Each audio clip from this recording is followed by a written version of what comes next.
Palavra da Verdade, com Hernandes Dias Lopes. Meus amados, nós vamos então abrir a Palavra de Deus na segunda carta de Pedro, capítulo 3. Segunda carta de Pedro, capítulo 3.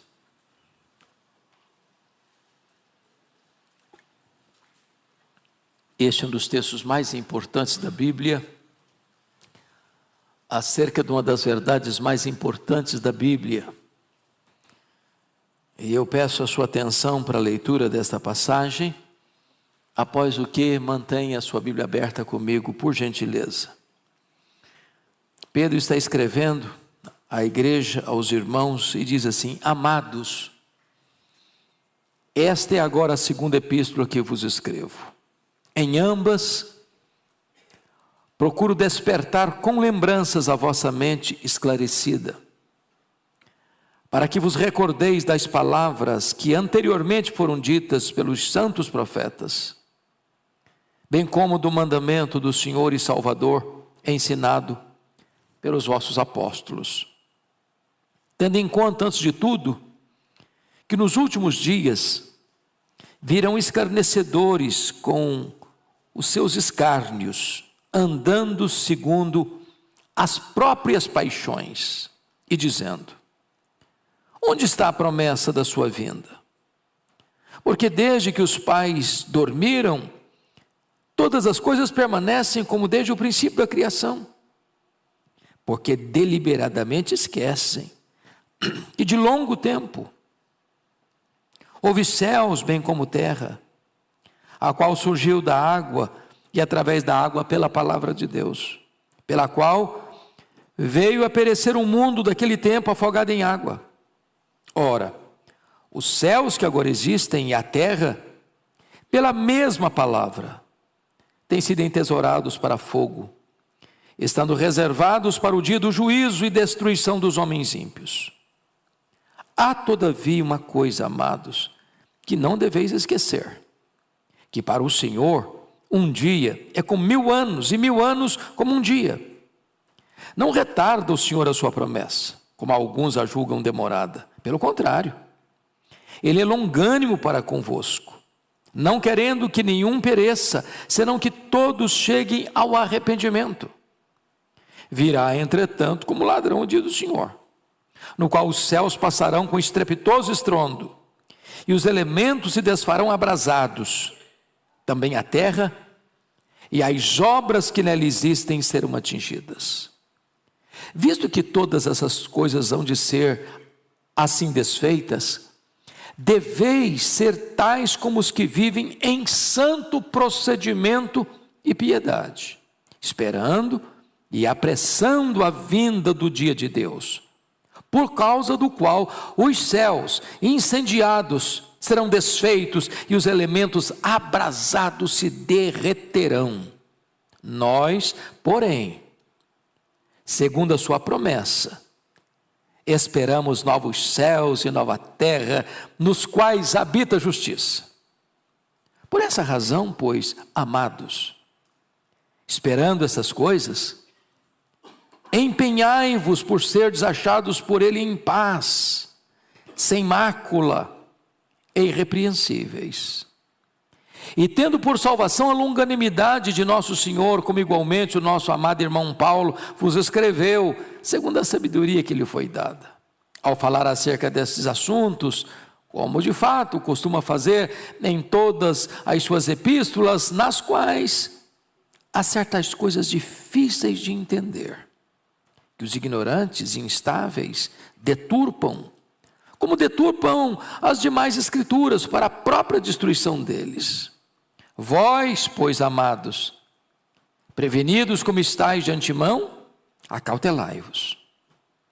Não suceda que, arrastados pelo erro desses insubordinados, descaiais da vossa própria firmeza. Antes, crescei na graça e no conhecimento de nosso Senhor e Salvador Jesus Cristo. A Ele seja a glória, tanto agora como no dia eterno. Aleluia. Amém.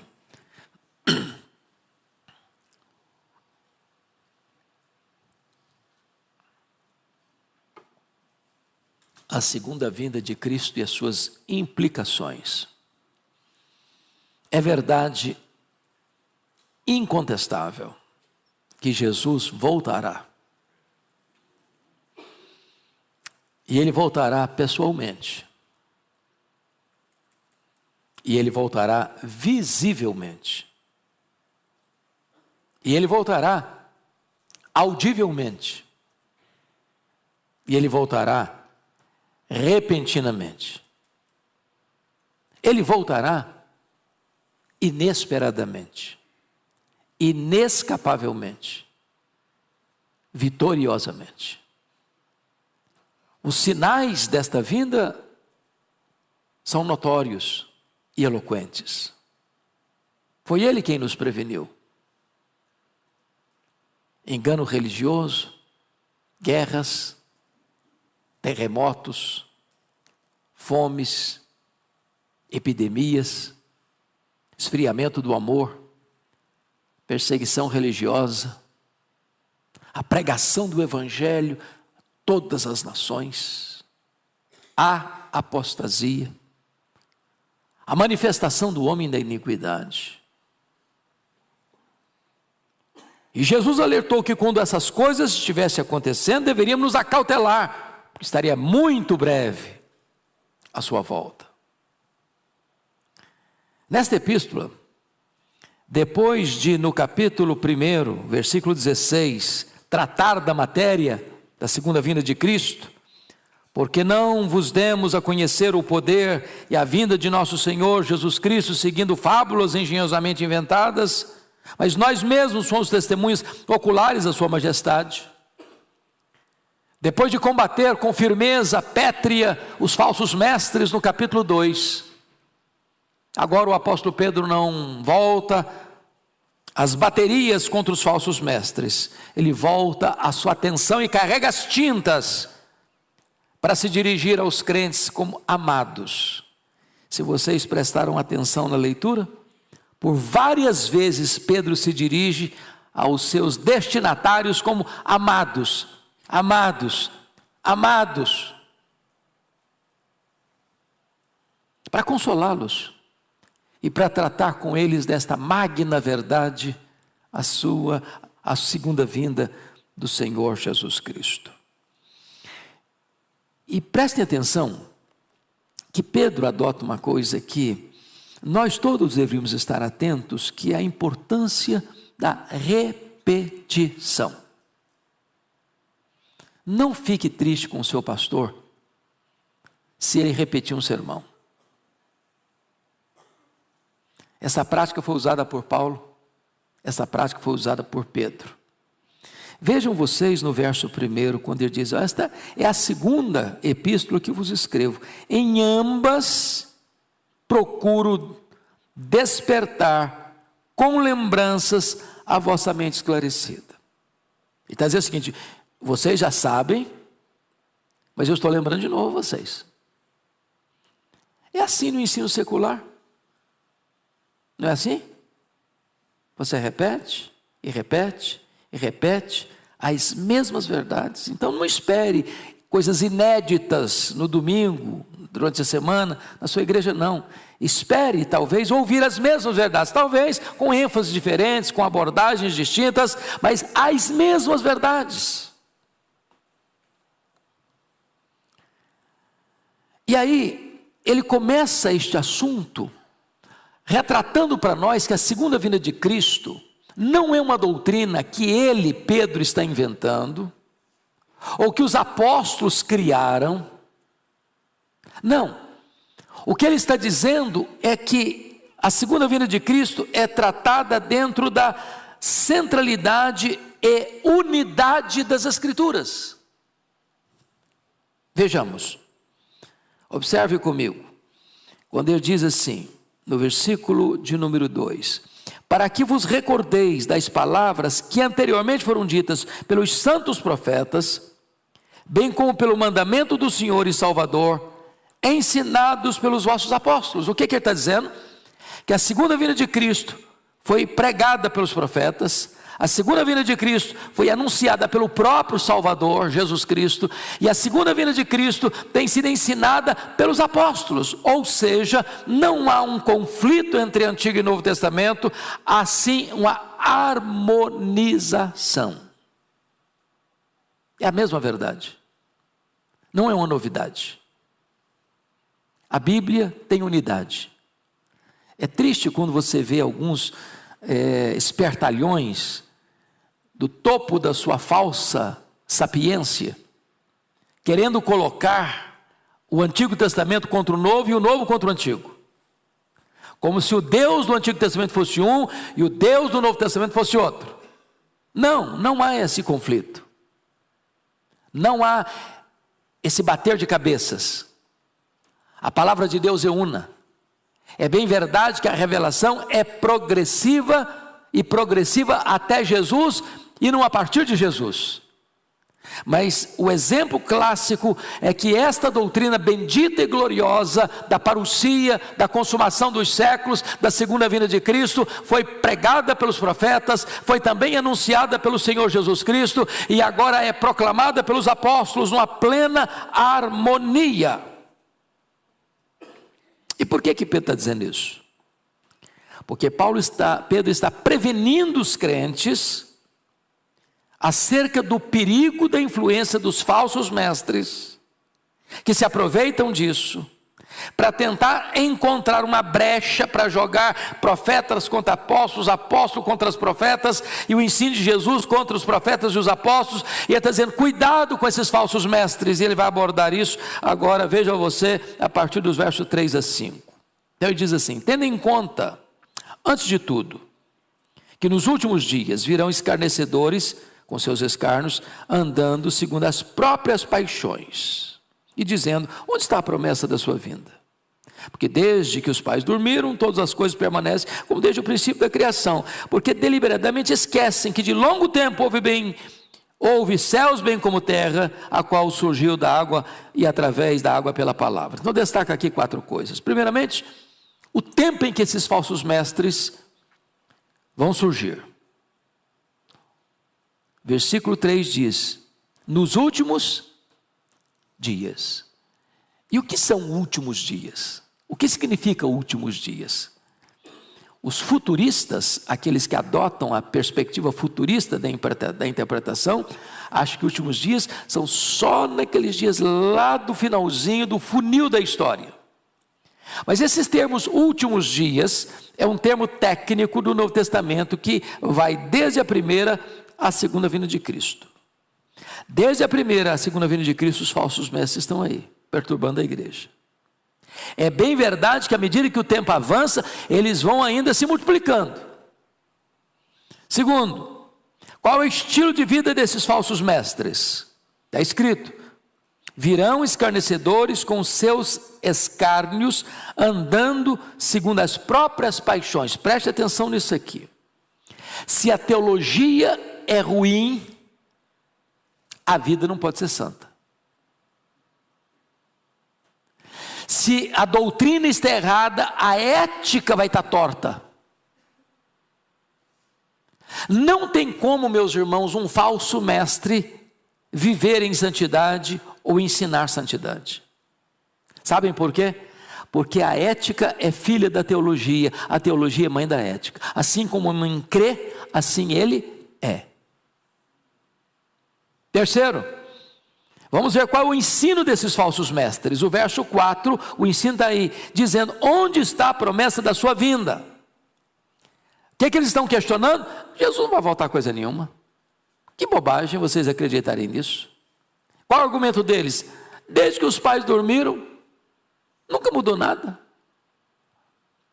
Talvez eles estão dizendo assim, os profetas falaram que ele ia voltar, ele falou que ia voltar, os apóstolos dizem que ele vai voltar, e cadê que ele não voltou até hoje? E tem gente até hoje usando o mesmo argumento, nunca nada mudou. Os nossos avós falaram que ele ia voltar, os nossos pais falaram que ele ia voltar, nós estamos falando que ele vai voltar, e por que ele não chegou até agora? É o argumento deles. E qual é o problema desses falsos mestres? Versículo 5 diz assim: porque deliberadamente esquecem. Notem que o problema dos falsos mestres não é problema de memória, não é esquecimento por causa de falta de memória, é esquecimento deliberado por causa de falta de ética. Eles são seletivos no seu esquecimento. Por quê? Porque preste atenção nisso aqui, irmãos. Quando uma pessoa ensina uma doutrina falsa, é porque ele, via de regra, não quer corrigir sua conduta. E porque não quer corrigir sua conduta, ele cria uma teologia para justificar sua falsa conduta. Em vez dele se arrepender e adequar sua vida à verdade, ele então muda a verdade, ele distorce a verdade, ele cria uma teologia para justificar o seu comportamento torto.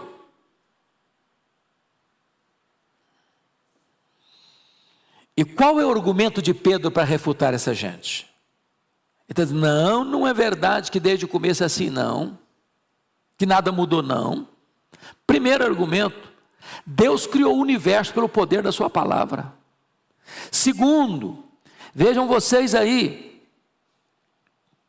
versículo 6, pela mesma palavra que Deus criou o universo, pela mesma palavra, Ele trouxe um juízo à terra, afogando o mundo daquele tempo em água, o dilúvio.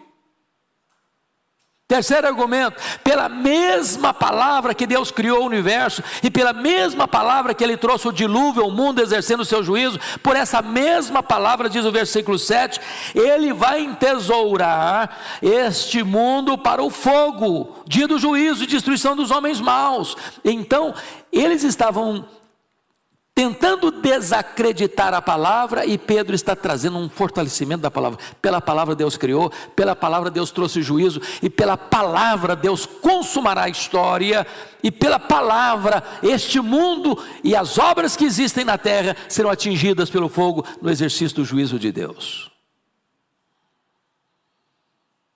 Agora notem comigo,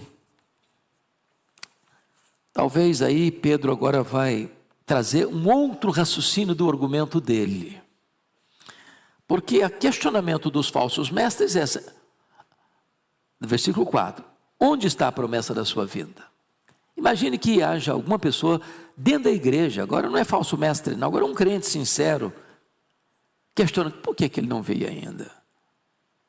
Vamos ver a resposta, o argumento de Pedro, por que da demora da segunda vinda? Primeiramente, porque o tempo na perspectiva de Deus não é o nosso tempo. Olha o verso 8. Há todavia uma coisa, amados, que não deveis esquecer, que para o Senhor um dia como 1000 anos e 1000 anos como um dia.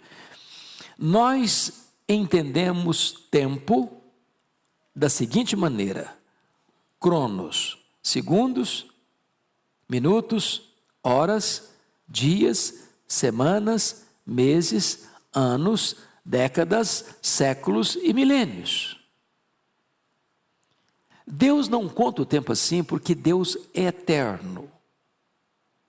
Nós não enxergamos na curva, nós não enxergamos no escuro, e nós não vemos o futuro. Como Deus é eterno, Ele vê o futuro no seu eterno agora. Para Deus não tem passado, presente e futuro, Ele vê tudo no seu eterno agora. Ele não é pego de surpresa. Ele não é surpreendido, porque Ele está lá no futuro, como Ele está lá no passado, como Ele está aqui no presente. Então, para Deus, um dia com 1000 anos, 1000 anos é como um dia. Ele não tem esse problema que nós temos de presente, passado e futuro. Segundo argumento, qual o propósito da demora? Olha o verso 9. Não retarda o Senhor a sua promessa, como alguns a julgam demorada. Agora ele está se dirigindo: alguns a julgam demorada. Talvez até dentro da igreja alguém esteja pensando do mesmo jeito. Alguns a julgam demorada, a promessa da segunda vinda. Pelo contrário, Ele é longânimo para convosco, não querendo que nenhum pereça, senão que todos cheguem ao arrependimento. Sabe por que parece demorada na perspectiva humana, não na perspectiva divina? É porque Deus está dando mais uma oportunidade para que o pecador se arrependa. Porque diz a Bíblia, lá no livro de Ezequiel, que Deus não tem prazer na morte do ímpio, mas em que ele se converta e viva. Terceiro, o fato de Deus estar dando mais uma oportunidade não pode ser usada para relaxamento moral. Bom, já que ele é longânime, vai demorar um pouco mais para que todos se arrependam, deixa eu aproveitar e viver do jeito que eu quiser viver.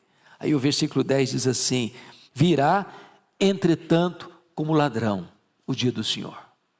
Essa imagem foi usada por Pedro, foi usada por Paulo e foi usada por Jesus. E o que ela significa? Que a volta de Jesus será o quê? Inesperada. Não vai ser um dia óbvio. Vai pegar a gente de surpresa. E na hora final não tem jeito de se preparar. E por isso Jesus contou a parábola das 10 virgens. Não adianta ser membro de igreja, não adianta ser batizado, não adianta parecer crente, não adianta ter cacuete crente, não adianta ter jeito de crente, não adianta vestir como crente, não adianta falar como crente, não adianta ter indumentária de crente. Se você não tiver azeite na sua lâmpada, não vai funcionar. Vai chegar de surpresa. E agora, qual vai ser o efeito disso? Preste atenção aqui. Você leia o verso 10 comigo, em voz alta, por gentileza, vamos juntos. Virá, entretanto, como ladrão, o dia do Senhor, no qual os céus passarão com estrepitoso estrondo, e os elementos se desfarão abrasados. Também a terra e as obras que nela existem serão atingidas. Eu não sei quanto a você, mas quando eu imagino essa cena aqui, é uma cena que não tem como o cineasta mais criativo colocar numa tela. Nós estamos falando de um incêndio global, de cima e de baixo. Os céus incendiados começam a derreter, abrasados. A terra e mais, as obras que nela existem serão atingidas. Prédios, monumentos, casas, edifícios, palácios. Tudo que o homem pôs a mão e enfeitou e embelezou, obras bilionárias. Porque nós temos prédios em São Paulo que vale mais de 1 bilhão. Sabia disso? Tudo isso vira pó, cinza. Nenhum autor das Escrituras relata esse fato com cores tão fortes, carregando tantas tintas para mostrar como será esse dia. Na linguagem de Apocalipse, capítulo 6, a partir do verso 12, a cena é tão dramática que os poderosos deste mundo vão ficar desesperados e eles vão procurar uma caverna para se esconderem, mas eles não estão com medo de morrer, não, eles estão com medo da ira de Deus, daquele grande dia do juízo. E o profeta Amós diz que vai ser dia de trevas e não de luz para os ímpios, mas para os salvos um dia de regozijo, de gozo inefável, de vitória completa e absoluta. Bendito seja o Senhor. Bom, Jesus voltará. E a pergunta é: quais são as consequências? Quais são as implicações? Quais são as implicações? Então vamos ver. Versículo 11. Nós precisamos estar preparados. Leia o 11 comigo, por gentileza. Vamos lá? Visto que todas essas coisas vão de ser assim, desfeitas, deveis ser tais como os que vivem em santo procedimento e piedade. O que a Bíblia diz, e é maravilhoso, tem muita gente que diz assim: pastor, eu não gosto da doutrina não, porque doutrina é um negócio muito seco, muito árido, né? Eu gosto de falar de amor, eu gosto de comunhão. Irmãos, é a mesma coisa, pensa comigo aqui, eu quero construir uma casa, mas eu não quero lançar fundamento não, isso é perda de tempo. Vamos começar com as paredes uma vez, vamos botar o telhado. Só um louco faria isso, não é verdade? Ou seja, você e eu precisamos de estudar as doutrinas, porque as doutrinas são os pilares, são o fundamento. O que ele está dizendo é o seguinte: você crê que Jesus vai voltar? Você crê que isso aqui é verdade? Você crê que isso aqui é uma realidade? Agora, que implicação tem isso na sua vida? Ele está dizendo o seguinte: visto que todas as coisas hão de ser assim, desfeitas, isso implica numa coisa, isso desemboca numa atitude. E qual é a atitude? Deveis ser tais como os que vivem em santo procedimento e piedade. Paulo diz lá em Tito um problema muito sério que ele chama de ateísmo prático. É o que diz que crê em Deus, mas vive como se Deus não existisse. Existe o escatologista herege, é o que crê que Jesus vai voltar, mas vive como se ele não fosse voltar. Segundo lugar, precisamos aguardar a segunda vinda com exultante expectativa. Olha comigo o versículo 12, leia o 12 de novo. De novo não, vamos ler juntos agora. Versículo 12, vamos lá?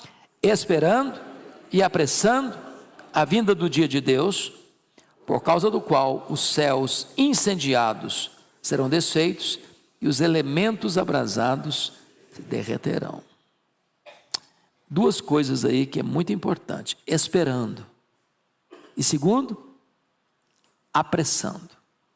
Então, vejamos aqui, qual é a postura de um crente com respeito à segunda vinda de Cristo? Qual é a primeira? Esperar. Então deixa eu fazer uma perguntinha: você espera mesmo se Jesus voltar? Você crê que Ele vai voltar? Você acredita nisso? Você está aguardando isso? Você anseia por isso? Tem que esperar. Tem gente que nem espera, e até nem gostaria que ele voltasse, porque está tão acomodado, gostando tanto daqui, que ele não quer que Jesus volte.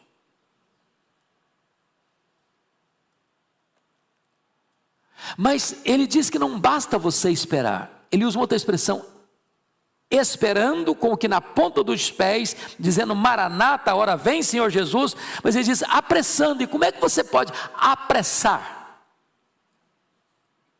Quando a Bíblia diz que só o Deus Pai tem essa agenda na mão.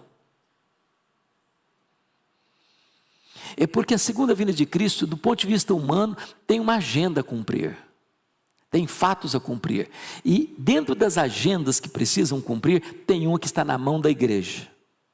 E qual é a agenda que está na mão da igreja? A pregação do Evangelho do Reino em todo o mundo, para testemunho a todas as nações.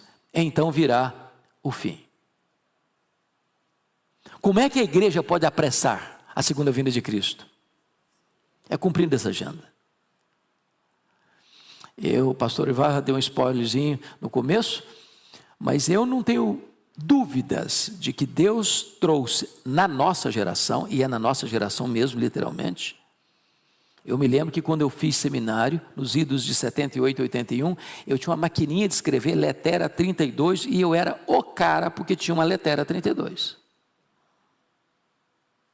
Eu já era pastor em Vitória, quando eu vi o primeiro computador, e era uma mesa inteira. A primeira impressora que eu vi, meus irmãos, era um catatal desse tamanho. O primeiro computador que eu comprei, o meu laptop tinha 2 gigas e era um espetáculo. E eu fiz minha tese, tudo com 2 gigas. Até que ele travou, não tinha mais conserto. Primeiro telefone celular que você e eu usamos era um tijolo, dava quase dor na coluna para o cara usar. E hoje nós somos geração que guardamos os nossos documentos nas nuvens. Como diz alguém, eu não sei onde é essa nuvem.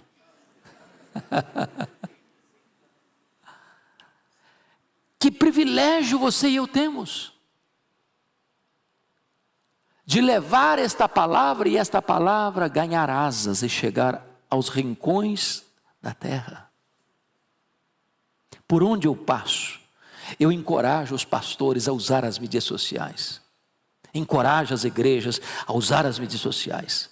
Porque hoje é quase um crime você pregar hoje apenas entre quatro paredes, se você tem janelas abertas para o mundo inteiro, para apressar a volta do Senhor Jesus Cristo.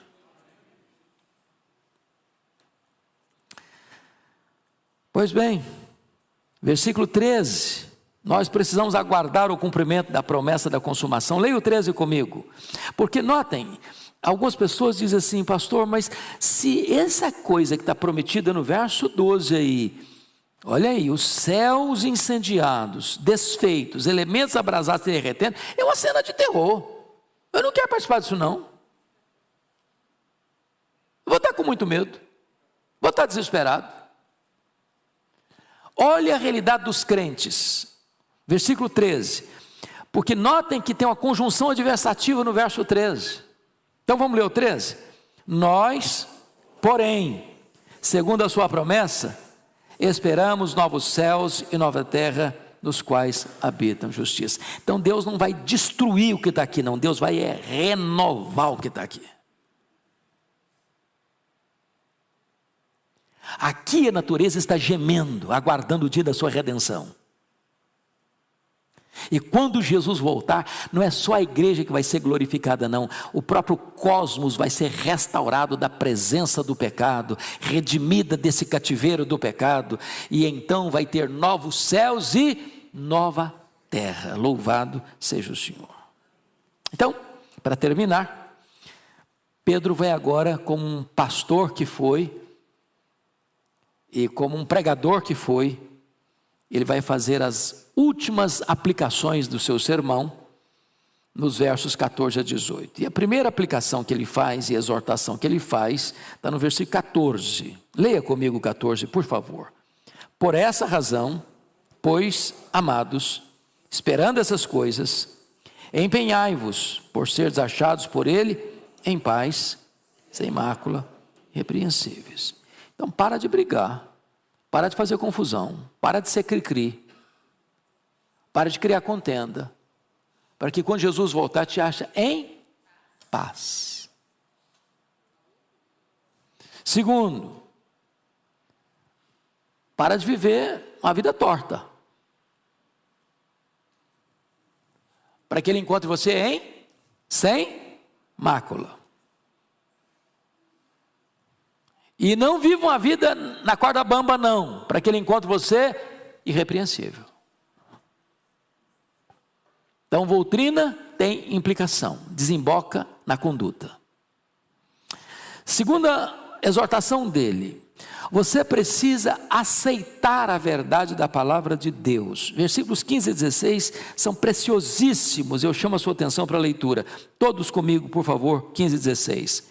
E tende por salvação a longanimidade de nosso Senhor, como igualmente o nosso amado irmão Paulo vos escreveu, segundo a sabedoria que lhe fora dada, ao falar acerca desses assuntos, como de fato costuma fazer em todas as suas epístolas, nas quais há certas coisas difíceis de entender, que os ignorantes e instáveis deturpam, como também deturpam as demais escrituras, para a própria destruição deles. Algumas coisinhas básicas aqui. Primeiro, Pedro está assim cheio de mel nessa carta, né? Nesse texto. Até Paulo, assim, eu chamo de meu amado Paulo, meus amados irmãos. Ele está assim naquele dia pastoral, assim, cheio do óleo, cheio da graça, cheio de doçura. A segunda coisa que ele menciona aí, que é digno de nota, é que as cartas de Paulo, já quando Pedro escreve, já estavam sendo recebidas pelas igrejas como cartas canônicas, que já faziam parte das escrituras.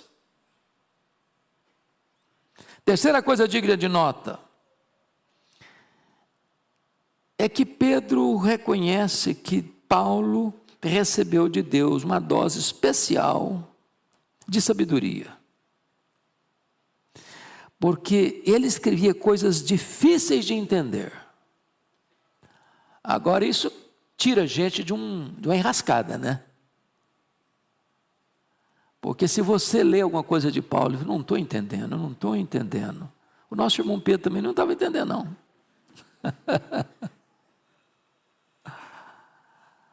Porque se você lê Romanos 11, eu entendi direitinho, tudinho, oh, perfeito, fácil. Com 2 e 2 são 4. Parabéns. Você é melhor que Pedro.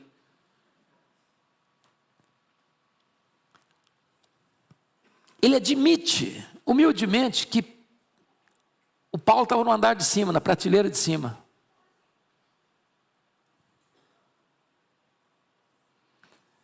O que ele está querendo nos ensinar aqui, meus amados irmãos, é que nós temos que ter cuidado para não sermos como aqueles que são ignorantes, instáveis, que deturpam a palavra de Deus, as Escrituras.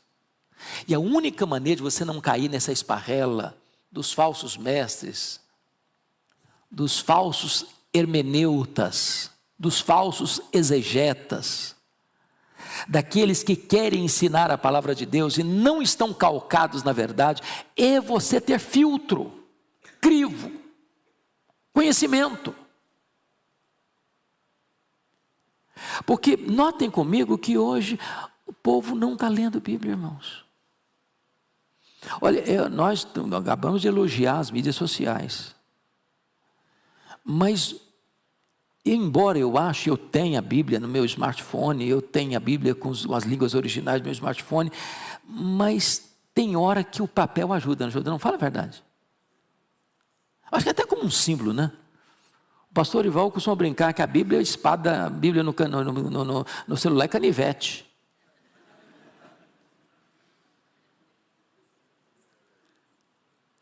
Até para segurar a Bíblia mesmo. Eu não sei quanto você, eu quando pego a minha Bíblia, eu ando com orgulho, de peito estufado. Tem uma Bíblia. Não tento ficar com vergonha dela, não tento ficar acanhado porque eu estou com a Bíblia na mão, não. Tem que estudar, tem que ler. Eu falava com o pastor Igual agora há pouco, fui pregar lá em Belém, pastor Samuel Câmara, e ele dá muita ênfase à escola bíblica dominical, e agora ele está encorajando os crentes a escrever a Bíblia. Escrever a Bíblia toda. E quando o cara escreve a Bíblia toda, de Gênesis a Apocalipse, ele chega na igreja e ganha um diploma, bonitão. É isso mesmo. Você sabia que a igreja valdense memorizou a Bíblia toda?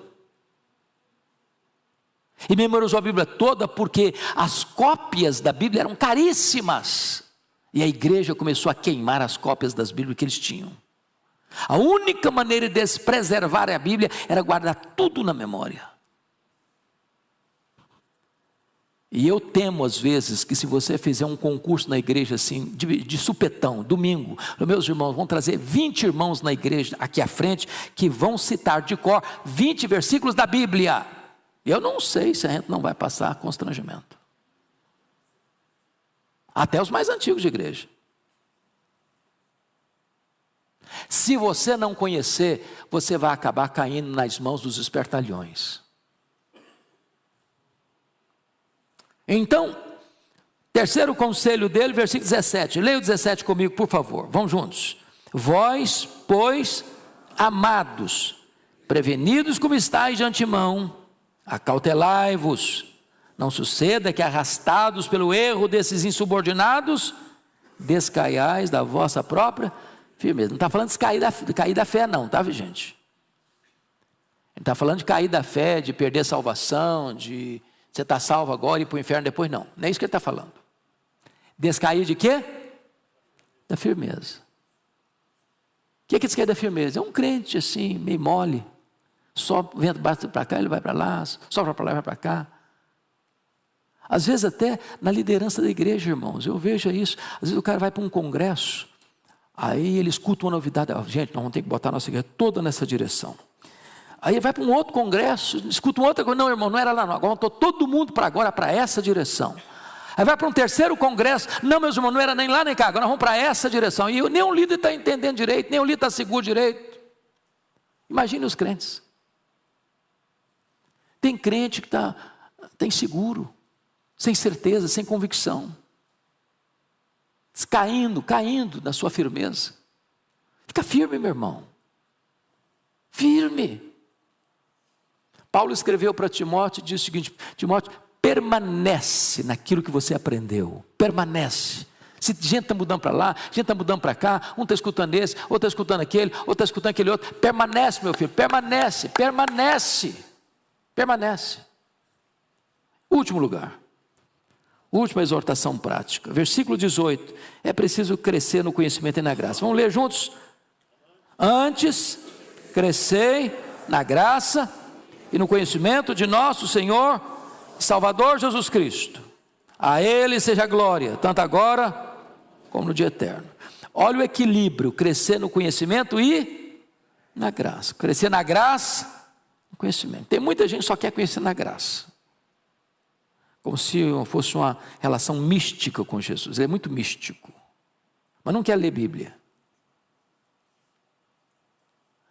Por outro lado, tem outros que só querem conhecer, só conhecimento. A cabeça fica desse tamanho, corpo mirrado. Então as coisas caminham juntas: conhecimento e graça, graça e conhecimento. Crescei, tanto num quanto no outro. E eu não posso terminar esse assunto, porque termina o assunto e termina a epístola, senão com a doxologia. A Ele, a Jesus, a glória, tanto agora como no dia eterno. Você crê mesmo que Jesus vai voltar? Crê? Aleluia. Isso implica que nós devemos estar preparados, aguardando e apressando o dia do Senhor. Ao Senhor toda a honra e toda a glória. Amém.